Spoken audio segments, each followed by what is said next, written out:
of therapy and stuff like that? I see my clients once a week, and I give a lot of homework assignments. And being a behaviorist, I have a profound notion that what I'm able to do with a person in 1 week for an hour is nothing compared to what a person is going to be able to do for themselves in between the session. And see, this is why the behaviorist gave up in the 70s trying to work with puros. Because you say, well, what homework assignment can you give a puro? You can tell, I can get you to step on cracks 100 times a day, and that'd be great. But if your spike is to stab your brother, what homework assignment can I give you? Stab him? You know? How about the kind of thing, though, that, like with stepping on cracks, if I was walking around with you, I would step on every crack and not worry about it. Leave me by myself and forget about it on the basket. Well, you see, I would say to you that not worrying about it isn't the goal. I would get you to step on a crack and say, this means my mother's going to die of ovarian cancer. And I'd get you to step on another crack and say, now I'm going to die of a heart attack within the next week. And I'd step on another crack and say, God is going to condemn my grandmother to hell and burn forever. And so, to me, that would be the homework. I would want you to purposefully create the very thing that your brain uses to get you to escape. Do you understand that? Okay. And it's not so uncommon that clients in the office don't bring their problem and they leave it at the door and they can't explain why. They don't experience anxiety with me, they don't spike with me. And I think that the idea is that there's safety. Therefore, they know they're going to beat it and the disorder doesn't show its face.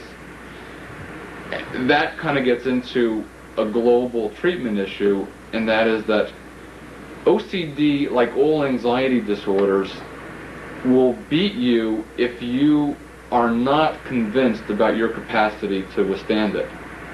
And when the anxiety threatens you, if you're going to be sitting on the fence about, am I going to do the ritual or not, it will hound you to death and it will last for hours.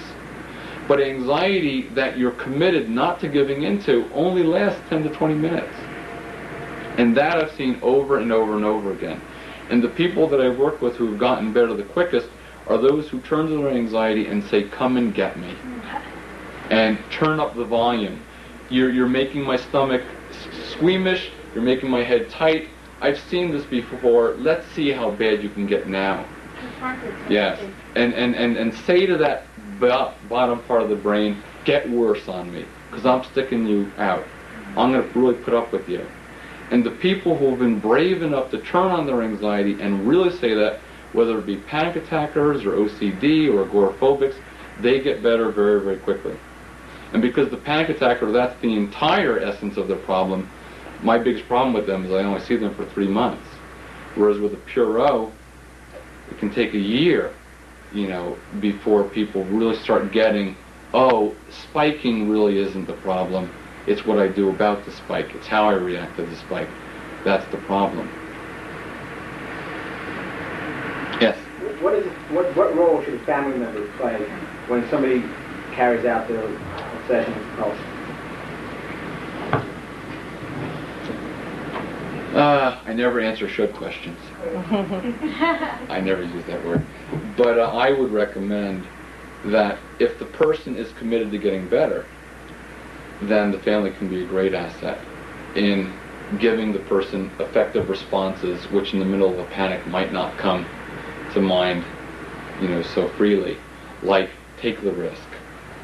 Go with the uncertainty. Live with this ambiguity. Yeah, I may die of cancer. I'm going to live with that anxiety. I'm going to live with that possibility. I want you to also. And I think that a family member who is savvy and committed to helping the person can stop being an enabler. And I think that's what most people's initial impulse is. Oh my God, this person's suffering. What can I do to shut it off? As opposed to, oh my God, this person's suffering. I'm going to help them suffer and not feel like they can't stand the suffering. And I'm going to help this person not engage in the escape response. So my answer to you would be different whether you're an OC or a puro. a lot of times a Puro will say to the family, you know, shut up, I'm just about to get it. Don't interrupt me. Turn off the TV. Don't ask me any questions. And a family member, not knowing, will come in and ask them a question, and then will flare out in tremendous rage.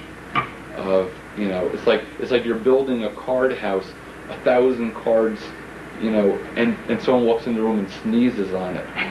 You know, that's the experience of someone who's just about to solve the obsessive question, and then someone interrupts and they've got to restart the whole thing. And so I would tell people, don't legitimize that. Do put on the TV. Do ask questions. Don't alter your behavior as long as you're working with someone who's committed to getting better. And also for people who look at this as the gradation, you know, the hierarchy in behavior therapy. You start with, no, you don't start with the bottom of your shoes. You start with doorknobs, and then the bottom of your shoes, and then the toilet seats. And I've got someone now walking around with my saliva on a tissue because he thinks my saliva is higher than toilet water, believe it or not. And I don't personalize any of this. Yes.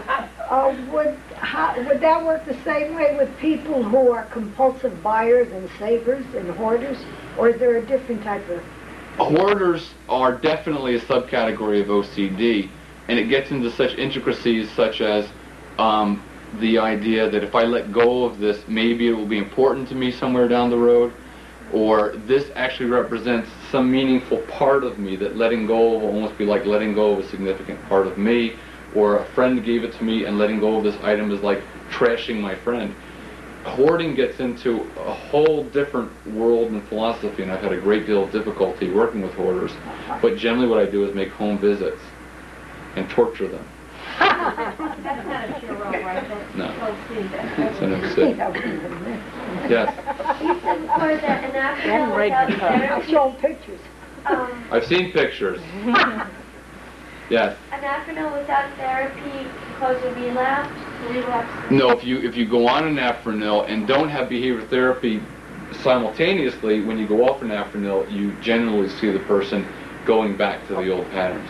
How about the other way? Can you have therapy without an Afrinil? Oh yeah, as a matter of fact, when I'm working with someone and they're not, on medication, what I say to them is, let's go 2 months before you go on medication. Because if you start getting better and you start medication while you're seeing me, how are we going to know what's doing it?